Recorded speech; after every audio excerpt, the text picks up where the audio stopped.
Tova. We will be back, thank you. And please join us tomorrow as well. So, one of the things I mentioned a little earlier that I've been working on a short version of the service for just this kind of facility to have a brief service. We're obviously doing a full service because of the setting, but there are many homes where there isn't a rabbi and a full congregation to come in and lead a full service. They need a short service.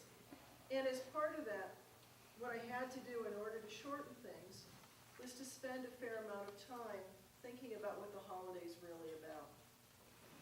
And part of what I got out of it, ancient Jewish secret here, right? Ancient Jewish secret, affirmations don't work. Which flies in the face of what a lot of people say. They say, oh, you should stand in front of a mirror, you should say, I'm gorgeous, I'm a millionaire, I'm all the things that I want to be. Judaism says no, that's not the way you do it. The way you do it is you stand in front of the mirror, you acknowledge that you're carrying a few extra pounds, you acknowledge that there might not be as much money in the bank as you really want and need, but you say blessings to the one who has it. That's what I want to do. I want to have those blessings. You acknowledge where you are and where you want to go.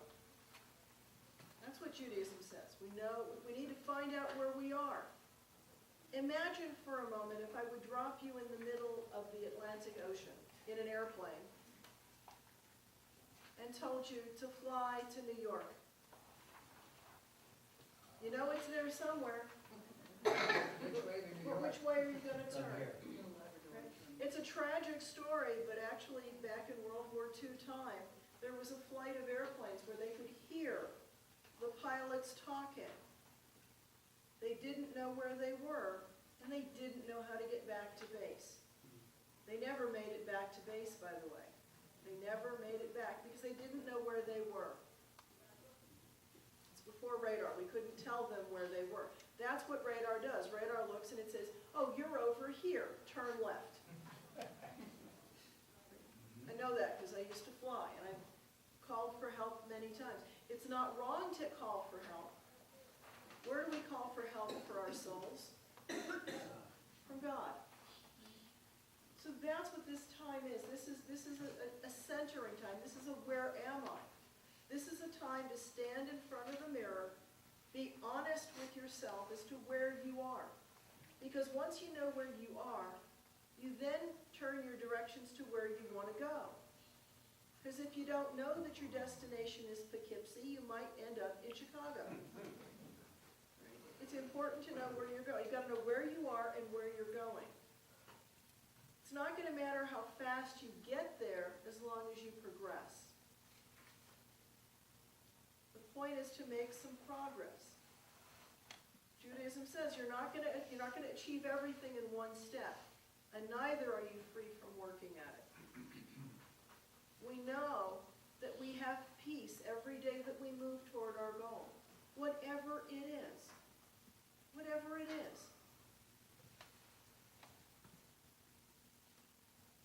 For some of us, we've got a whole big list of things that we want to accomplish in our lives. For some of us, the list is a little shorter. I'll pass on one thing that I'm going to recommend to everybody who's in the room. Everybody who's in the room. Write down, for those who care about you, what's important to you. Judaism calls that an eitzah, an ethical will. Doesn't matter if you have property to pass on. Tell people what matters to you. That's the most important thing that you have to give. What you learned on your journey. That's what matters to people. That's what they care about. Think now about your own family members and beloveds that you've lost over time. What do you treasure? Do you treasure money from them? Not really. You treasure things, memories, touchstones, things that bring them into your presence again. That's what you can leave your loved ones, is something clear that's you. Some of us leave it in the terms of paintings that we've done, or needlepoint, maybe a song that we've recorded, things that we like, things that matter to us, a picture, a stone, whatever it is. We do a Yizkor, which we'll do on Yom Kippur, and I invite everybody to do that, to bring a memento of the person. It makes it a very powerful Yizkor, because we really bring the person present with it. So what are you going to do with 5772? How are you going to use this lesson? And it's not that what you did last year was wrong. It was absolutely the best thing you could do for 5771, even with the mistakes that you made. Because you learned from them, I hope. If you didn't then, think back now and learn the lesson.